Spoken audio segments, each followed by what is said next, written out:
Chapter 7. Spies. "What are you doing here?" George Washington asked. The commander-in-chief sounded furious.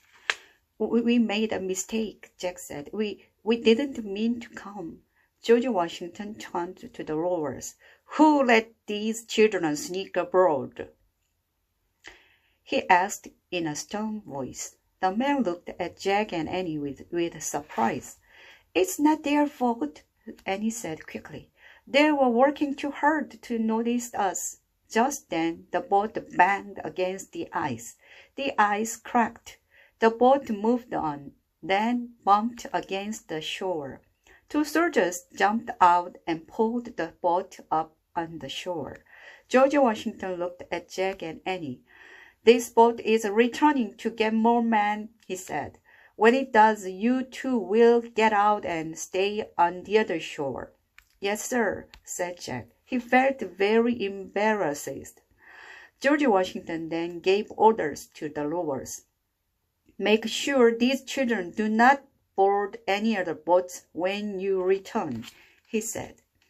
The general stepped onto the riverbank. The wind started to pick up. The snow fell harder. As the crew unloaded the boat, neither Jack nor Annie spoke. Jack was miserable.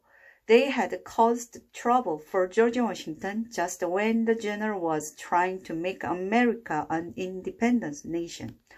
Jack desperately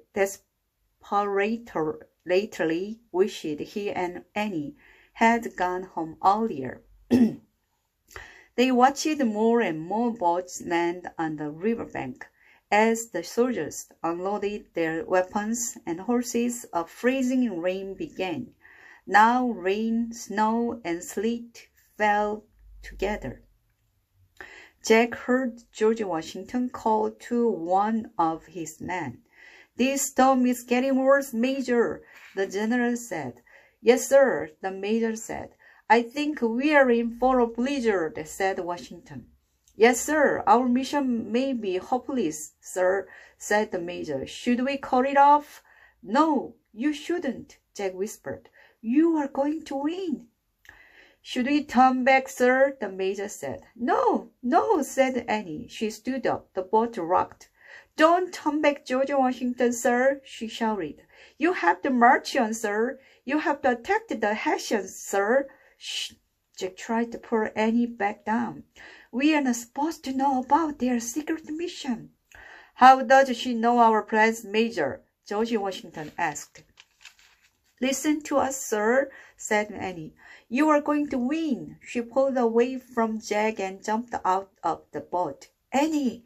Jack leaped onto the riverbank. He scrambled after Annie up the steep, icy slope. "You have to lead your men, General Washington, sir," Annie said. "The Hessians will be surprised.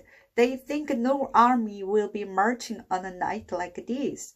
"How do you know all this?" the major shouted above the storm. "How do you know what the Hessians are doing and thinking?" For once, Annie seemed at a loss for words. "She just guessed," said Jack. Just then, the bearded soldier who had yelled at Jack earlier stepped forward. "I saw this boy earlier," he said.